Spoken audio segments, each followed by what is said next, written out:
கிருஷ்ணர் கதையின் தொடர்ச்சியாக ஒரு சமயம் கிருஷ்ணர் யமுனை நதிக்கரைக்கு தனித்து சென்றார். அன்று பலராமன் உடன் வரவில்லை. அந்த ஆற்றில் காளிங்கன் என்ற நாகம் வசித்தது. அதற்கு 100 தலைகள். அந்த கொடிய நச்சு பாம்பு தன் விஷத்தை தண்ணீரில் பரப்பியது. கரைகளில் நின்ற பெரும்பாலான மரங்கள் அதன் விஷக்காற்று பட்டு கருகிவிட்டன. காளிங்கனின் இந்த போக்கு கிருஷ்ணருக்கு கோபத்தை தந்தது. ஆனாலும் கரையில் ஒரே ஒரு மரம் மட்டும் பச்சை பசையிலான கிளைகளுடன் உயரமாக நின்றது. இந்த மரத்தில் கிருஷ்ணர் பிற்காலத்தில் ஏறுவார் என தெரிந்து கருட பகவான் அதன் மீது அமிர்தத்தை தெளித்து வைத்திருந்தாராம்.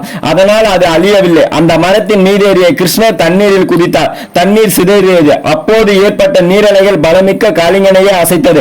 அது அவனுக்கு எரிச்சலை ஏற்படுத்தியது. யாரோ ஒரு சிறுவன் தண்ணீரில் குதித்து தன்னை இம்சை செய்ததை கண்ட காளிங்கன் ஆத்திரத்துடன் கிருஷ்ணரை நோக்கி வந்தான். கிருஷ்ணரின் அழகு அவனை கவர்ந்து விட்டது.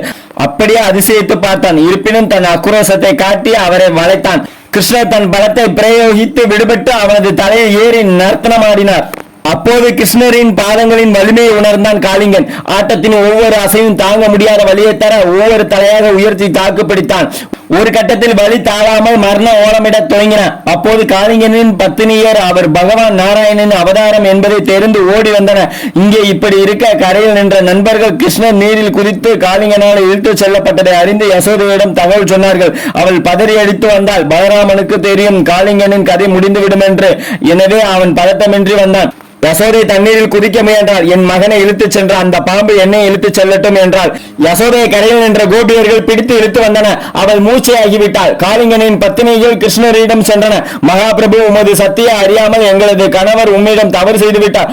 அவரை ரட்சிக்க வேண்டும், எங்களுக்கு மாங்கல்ய பாக்கியம் தர வேண்டும் என்றனர். கிருஷ்ணர் அதை ஏற்றார். காளிங்கன் அவரை தன் தலையில் உயர்த்தி நீர்மட்டத்துக்கு மேலே கொண்டு வந்து விட்டான். கிருஷ்ணர் கரைக்கு வந்த பின்னர் தான் எல்லோருக்கும் உயிர் வந்தது. காளிங்கனின் பத்தினியர் அவருக்கு நன்றி தெரிவித்தனர்.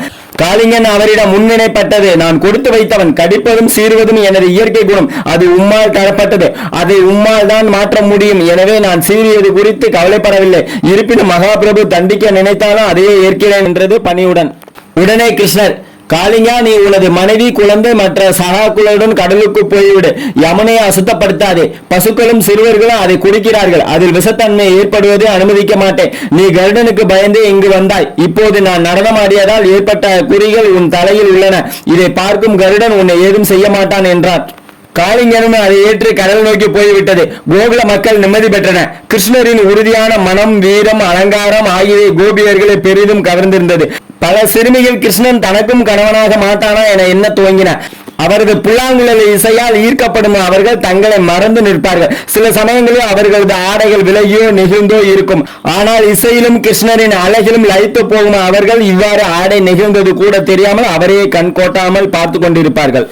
அப்பகுதியில் வசித்த பழங்குடி இன பெண்களும் கிருஷ்ணரை காதலித்தனர். கிருஷ்ணர் நடந்து செல்லும் போது அவரது திருவடிப்பட்டு மண் சிவந்து போகும். அந்த சிவந்த மண்ணை எடுத்து குலைத்து தங்கள் மார்பிலும் முகத்திலும் பூசிக்கொள்வார்கள் பழங்குடி பெண்கள்.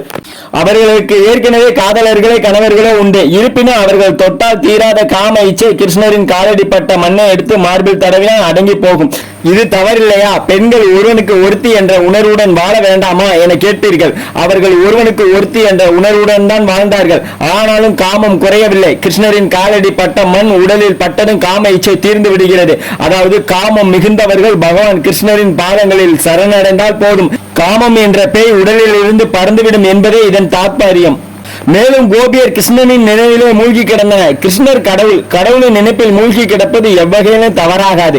இப்போதும் இது தொடரத்தான் செய்கிறது. திருமணத்துக்கு முன்னும் பிறகும் நம் பெண்கள் சிவனையோ திருமாலையோ முருகனையோ உள்ளன்போடு வணங்கத்தான் செய்கிறார்கள். அது பக்தி என்று ஏற்றுக்கொள்ளப்படுகிறதே தவிர ஒரு ஆணுடன் கொண்ட உறவாக கொள்ளப்படாது.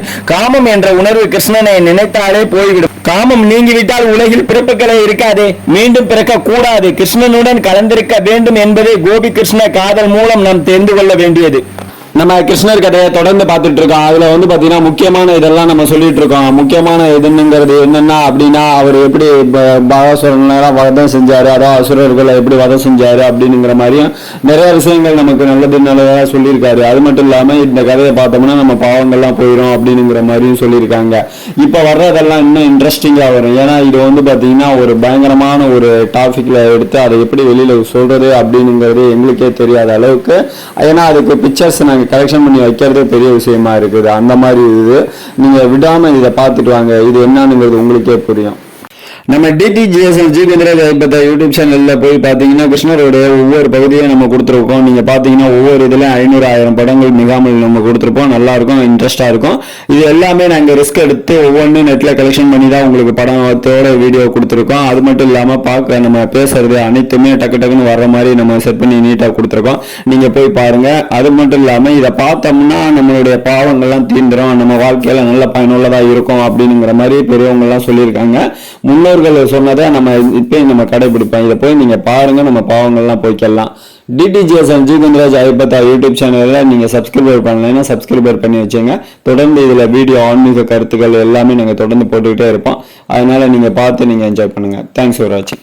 டிடிஜிஎஸ்எல் ஜி கந்தராஜ் ஐயப்பத்தா யூடியூப் சேனல் பிடிச்சிருந்தா லைக் பண்ணுங்க, ஷேர் பண்ணுங்க, கமெண்ட் பண்ணுங்க. உங்களுக்கு பிடிச்சவங்களுக்குலாம் இந்த வீடியோ அனுப்பிவிட்டு அவங்களே பார்த்து பயனடைவீங்க. தேங்க்ஸ் ஃபார் வாட்சிங்.